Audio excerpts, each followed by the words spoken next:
Hello everyone, Aquarian 73 here with the 11th recording within the series titled Confessions from Beyond the Senses.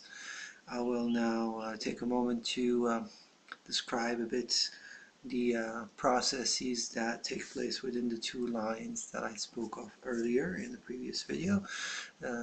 Towards the end of that video of the soul line of lives and the hereditary line.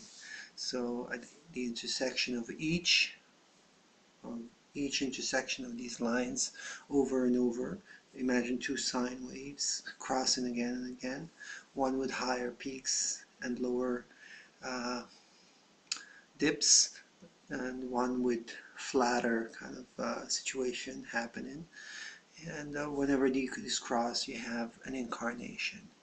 So the soul line is a procession of a stringed procession of souls, of soul energy flowing from birth to birth, from personality to personality, moving towards completeness of information, of gathering information, of understanding, and of feeling. So the soul's purpose is to feel everything, and once the feeling is completed, once this experience is completed, we return to the light. So the direction with which towards which the soul is traveling is defined by the spiritual line of journeying.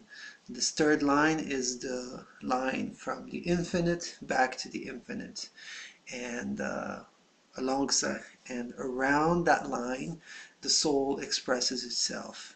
The soul is the karmic unfolding.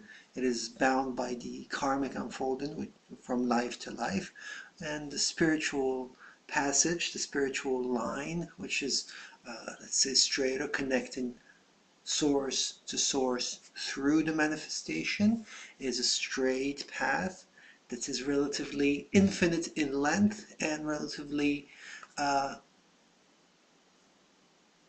finite to the point of being a subatomic particle's size in length. It is both those dimensions. And that line is the dharmic line. That is the direction of the traveling of the soul. It is dharma. It is the way of dharma. It is the path that takes you to the light, towards the light from which one came. And so these soul lines travel and into connection. They intertwine with hereditary lines, the lines of heredity, in the palpable world, in the physical world, in the manifest world. These lines of heredity link us to ancestry, link us to the conditioning within which we are born, the major themes of our limitations, our hang-ups, our aspirations, and our abilities are all defined by these within the frame of this hereditary lines of unfolding. And the way these interconnections are decided and woven are through souls unfolding within the structure of the solar system. Once the soul enters, well, the soul is in the solar system, it does not escape it, but it is the positioning of the planets which aligns the soul in a way that it inserts a specific incarnation.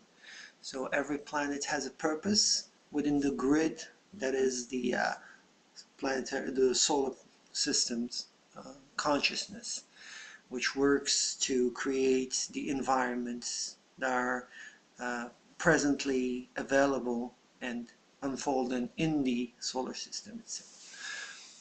So with that said, I will now get back to the reptilian light and human consciousness relationship, And all I can say is that these are necessary for the unfolding of the soul story and the hereditary story, uh, or within the hereditary story.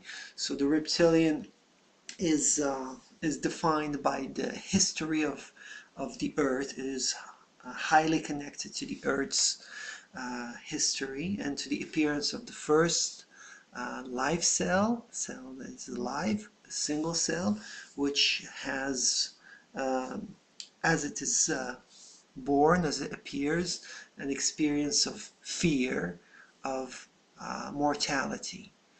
The second fear is the fear of destruction, or from in a setup where cataclysms happen, and the reptilian consciousness has a strong memory connection to these cataclysms and to all the bad stuff that happened to life, from the single cell to all its descendants all the way to us. And therefore the the reptilian consciousness is always on the lookout, on the defensive, looking for ways to protect itself, to guarantee that it will make it to the next round over and over again. And meanwhile, the light source knows that it's free and unbound by the happenings within the earth, that its source is from a different dimension that can survive any cataclysm, any event that would take place on the planet. And losing my train of thought here, since I am working unscripted here. I'm describing phenomena and getting lost in the description. I will leave it to this now, and I hope this was understandable. I hope it was interesting to you, and I wish you a wonderful continuation of your life journey. Thank you.